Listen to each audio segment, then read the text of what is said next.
Assalamualaikum warahmatullahi wabarakatuh. Perkenalkan, nama saya Hamdia, NIM 2248201078, kelas 6B.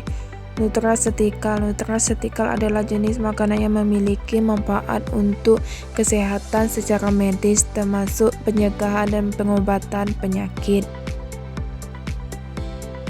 Nutraceutical di era post-genomik. Terdapat 3 faktor yang akan mempengaruhi kerja nutraceutical dalam tubuh: variabilitas dosis yang dikonsumsi dalam makanan, akibat faktor-faktor jenis kelamin, usia, lingkungan, dan lain-lain. Interaksi antara reseptor ligand merupakan landasan utama dalam nutraceutical.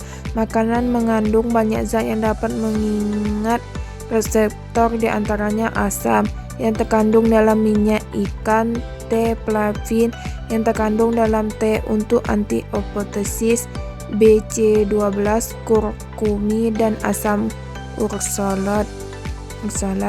Fitokimia. Fitokimia merupakan bahan kimia kompleks terutama pada buah-buahan dan sayur. Fitokimia dengan khasiat antioksida berwarna terang karena mengandung kromofol. Sayuran berwarna hijau gelap mengandung klorofil. Fitokimia karotenoid. Separuh dari 50 karotenoid diserap ke aliran darah.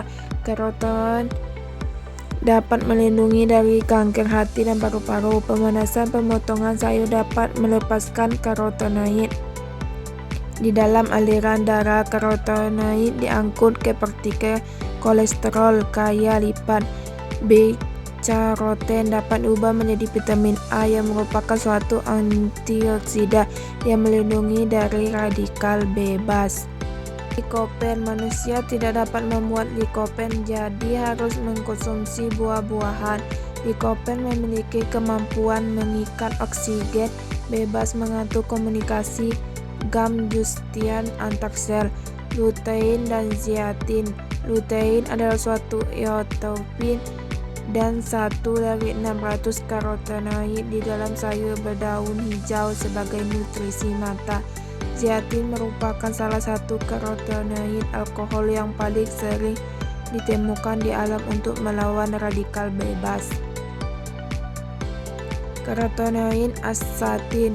Astatin tidak ubah menjadi vitamin A di tubuh, melainkan untuk membantu mengatasi penyakit dengan neurasimula, nyeri otot, rematik, artritik. Antioksidan merupakan senyawa yang dapat mencegah kerusakan oleh radikal bebas. Antioksidan dalam makanan merupakan molekul tambahan seperti ain dan vitamin. Antioksidan ditemukan di dalam minyak sayur. Kerusakan bahan panggang. Bahan panggang dibiarkan di udara terbuka akan mengalami kerusakan. Faktor yang mempengaruhi kerusakan adalah jenis bahan panggang dan kondisi lingkungan. Tanda-tanda kerusakan: 1. Tekstur dari keras menjadi lunak, contoh kentang. 2. Tekstur dari lunak menjadi keras, contoh tepung. 3. Tekstur dari kental menjadi encer, contohnya telur. 4. Rasa menyimpan, contoh sirup menjadi asam. Klasifikasi bahan panggang dikelompokkan menjadi 3 berdasarkan kerusakannya. 1. Bahan panggang telur mudah rusak, contohnya susu ikan. 2. Bahan panggang agak mudah rusak, contohnya sayur dan buah-buahan.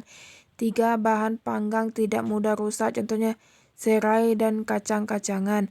Bahan panggang dapat mengalami kerusakan karena pertumbuhan mikroba, aktivitas enzim, aktivitas serangan atau parasit. Kandungan air dalam bahan panggang, suhu udara, sinar, dan waktu penyimpanan. Mencegah kerusakan bahan panggang. 1. Pengawetan suhu.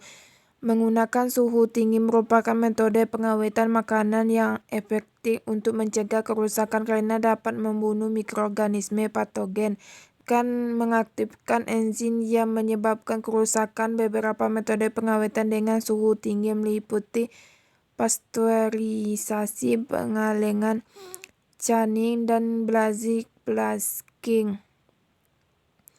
Selanjutnya digunakan untuk mencegah kerusakan bahan panggang dengan menghambat pertumbuhan mikroorganisme seperti bakteri dan jamur, serta mencegah oksidasi. Beberapa contoh pengawet kimia yang umum digunakan antara lain asam benzoat, asam sitrat, dan nitrit. 3. Pengeringan. Pengeringan adalah metode pengawet bahan panggang yang efektif untuk mencegah kerusakan dengan cara mengurangi kadar air. Dengan mengurangi kadar air, pertumbuhan mikroorganisme seperti bakteri, jamur, dan ragi terhambat, sehingga bahan panggang menjadi lebih tahan lama. Sekian presentasi saya. Assalamualaikum warahmatullahi wabarakatuh.